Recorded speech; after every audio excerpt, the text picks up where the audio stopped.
Update in the case of the missing 7-month-old boy, Emmanuel Harrow from California. So basically, according to reports, the update is that they have confiscated his father's vehicle. So this is looking very, very serious. This comes after the parents, basically, they stopped talking and they're looking like suspects. So his vehicle was seized on Tuesday. Jake Harrow and his wife, Rebecca Harrow, they are now persons of interest. Like, yeah, no shit.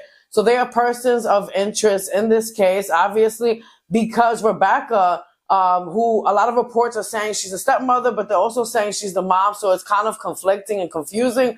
I thought that they were just married and she took over his son, you know, custody, whatever like that. And of course, he gets the last name. But anyways, because she stopped talking when she was confronted about her inconsistencies, her story basically wasn't making any sense. And then she shuts down, which, like I told you guys in my last video, is a huge red flag, that she obviously allegedly knows what's going on and she's upset because she can't get her fucking fake ass story straight as to what happened and what allegedly she and her husband did to this little boy, in my opinion. Now, guys, for those of you who are tuning in and don't know about this story, basically several days ago, a woman went and called 911, Rebecca Harrow, to tell police that she was nearby at a stadium because her stepsons were playing softball, baseball, whatever it was, and she had to get a mouthpiece for her stepson. So she stopped at the Big Five store to get her son that mouthpiece. Now, she says, this is according to her statement to police and to reporters, that she went inside her truck,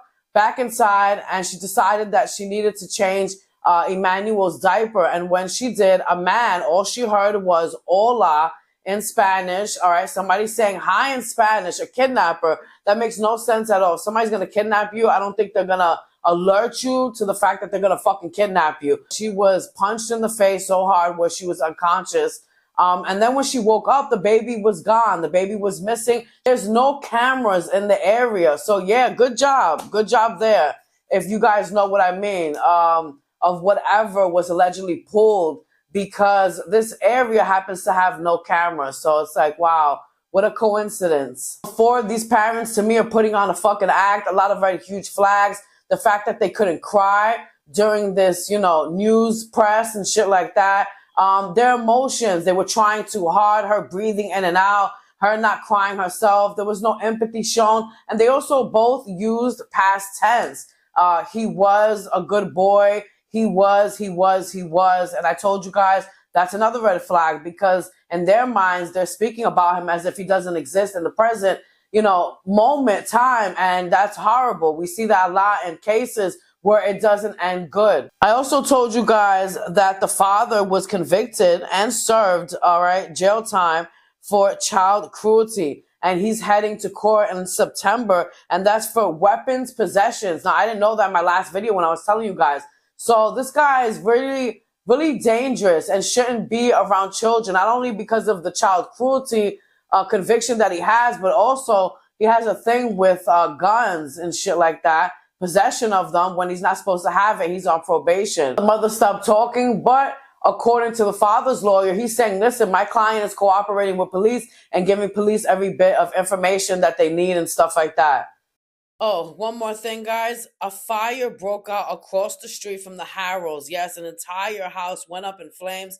The fire was called in at 6:03 p.m. in the 5000 block of Romania Street. Police say that a single-story house was fully engulfed in flames, and a shed that was attached to this house also burnt down to the ground. Really crazy and a coincidence.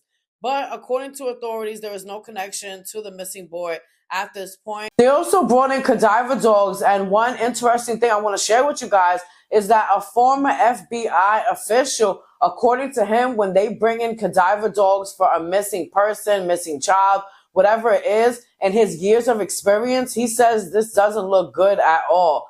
That it is believed when they bring cadaver dogs in that basically that person is deceased, and it's like more of a recovery than, you know, trying to find this person alive and stuff like that. Someone did report that they spotted Emmanuel, and that was yesterday, but so far it looks like it was a false sighting and it's not him. I'm gonna keep you more updated on everything that happens and stuff like that. It is your Ghost and Stacks. I'm gonna go work on another video and I will be back.